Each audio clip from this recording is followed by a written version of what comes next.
Alright, welcome to another Military Mondays. So today I'm going to go over troop leading procedures. Should be a pretty quick class. Again, if you're new, this is just kind of like a basic rundown of just different topics, whether it be like hip pocket training, regular classes, physical fitness stuff, kind of anything that is either requested or that I think of off the top of my head. So if you have anything you want to see, let me know. Other than that, let's get to it. Alright, just a picture. Next. Maybe. There we go. Alright, TLPs, troop leading procedures. References. So obviously the Ranger Handbook. It's kind of where you can find most things, at least infantry-wise or field training-wise. So that's FM 3-21.76, and then you also have FM 7-8, which is kind of more broad infantry training. Ranger Handbook is more catered to Ranger stuff, but it's usually the same stuff. Alright, so these are your 8 TLPs. You can pause it if you want to read everything, write it down, but we're going to get into them. I'm trying to keep it short. Okay, so 1, receive the mission. So this is where you get your frag order, which is like a temporary order. Kind of like, hey, here's what we're going to be doing. Start planning tentatively for this. The 1/3, 2/3 rule. The 1/3 is what basically the leader is going to be planning. That's going to be 1/3 of dealing with everything that's under the TLPs.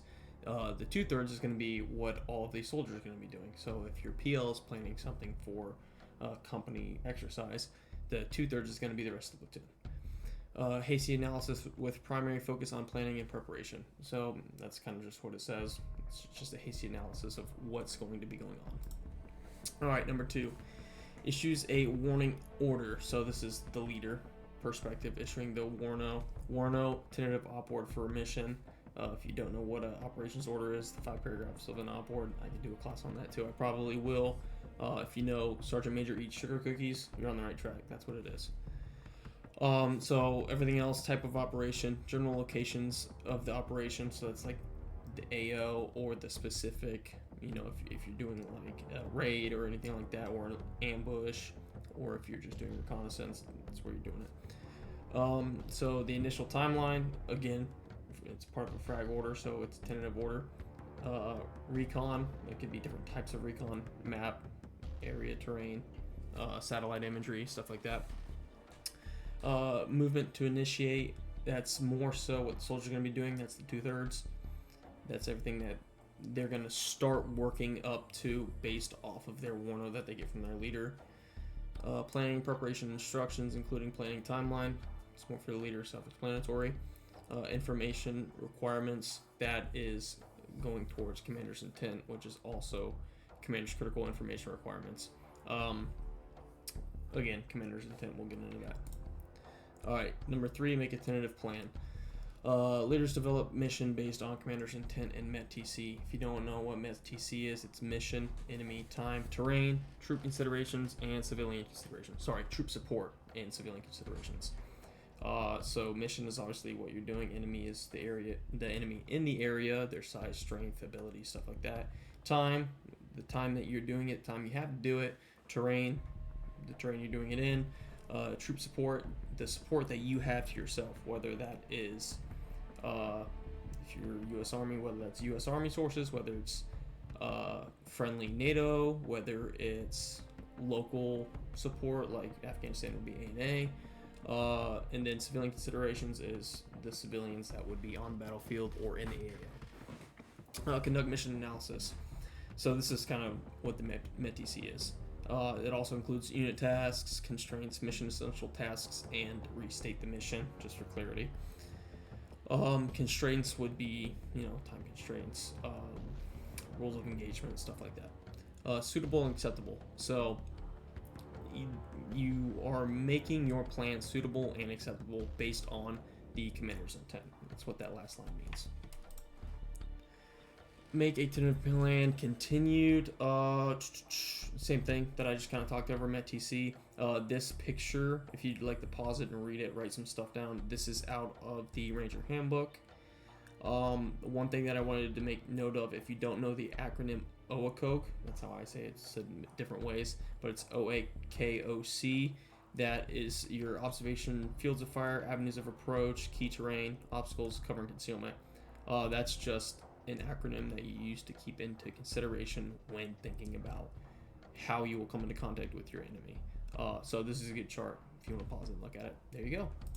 Next, initiate movement, conduct recon, and complete plan. You'll notice these are 3 different steps. The reason they're all on the same slide is because they're all done at the same time. Again, the 1/3 to 2/3 rule. This is the 2/3 that the soldiers in the size unit, whatever it is, we're just going to use platoon as an example because that's usually how Rangers operate. That's how it's taught in Ranger Handbook. That's what I know. This is where your squad leaders and down are going to start prepping, your MWE, specific things that you're going to use on your mission, stuff like that. This is when you start harnessing those SOPs and making sure that everybody's on the same page, everybody knows what their job's going to be, stuff like that. This is also when recon's going to be conducted. Obviously, recon is going to be conducted via map, satellite, everything like that. If this is really in the field, like Ranger School type training where you're teaching this, you might go get eyes on objective, but usually that's not the case, but it is possible. If the leader can't conduct recon, he's going to go do it. It's probably not other than a map or satellite imagery, or if he has prior knowledge from, command staff, something like that, your S2, whatever it may be. See if I missed anything here. Oh yeah, okay, then you complete the plan after you get your recon, because you might learn something from your recon that changes your plan. Pretty self-explanatory. Next. Alright, 7, issue op order. Alright, 5 paragraphs of op order. If you don't know it, I'll make a class on it. You probably do know it, or you know of it, or what it means. Yeah. PL squad leader issue op orders at their level. Kind of talked about that. Use of visual aids, maps, terrain models, or on site of the objective. Talked about that as well, but terrain models are always a good one. In my experience, this is either a company or platoon level. Usually you do a company then a platoon level, because if you're doing a company sized mission, your company will have its objective commander's intent, and then your platoon will have its own submission within that to meet the commander's intent. So you'll do this at multiple levels. And then check on learning. It's one of the most important things that you can do, because then you know that your soldiers understand what their job is going to be, what the mission is, what the commander's intent is, and what they're looking for when they are doing their 2/3 of this phase. They know, extra batteries, we're going at night, we're going to need to make sure everything's working. They do their PCCs, PCIs on all their lasers, their thermals, their optics, stuff like that. So that's the check on learning with subordinates. And then also it's good because you can confirm that they know what their job is and answer any questions. So when you go do the mission or the training, there's nothing left unsaid and they're not running around not knowing what's going on. Alright, final step, supervise and refine. Let's see, I don't just want to read it verbatim, but I might. Yeah, so leader supervision, rehearsals and inspections, kind of like I mentioned. Rehearsals are important because every mission is different. So although it's kind of the same stuff, if you're a gun team, you do gun team stuff. Depending on your TRPs for a certain mission, it might be different, your metal to metal and all that stuff. So everything is specific to the specific mission and commander's intent. So rehearsals are always good, plus it's another check on learning. Squad leaders brief their plan and actions and execution PL. Yeah, it's just a back brief, pretty simple. But it's good because then, like every mission has a submission, each squad will have its own submission too. Practice essential tasks. That's kind of like rehearsals too, same deal. Robots going off. Coordinate the actions of subordinate elements. Kind of same thing, but that could also mean not just the subordinate elements within your unit, like if you're a squad leader, your 2 fire teams. Subordinate elements can also mean any elements attached to you. If you are a ranger company and you have your ranger platoons, but you also have your ANA, for example, or you have 3rd ID attached to you for security cordoned out like a kilometer off the objective, that would be those subordinate elements as well. Improve understanding of the concept of operation, foster confidence. Okay, that's kind of like the check on learning thing, but as your rehearsals go on, you get better understanding, and a confident soldier is usually a good soldier. So that's what it's good to do. The last thing I kind of annotated down there is PCCs, PCIs. If you don't know what those are, you should, if you're looking at this slide. But PCCs are pre-combat checks. PCIs are pre-combat inspections.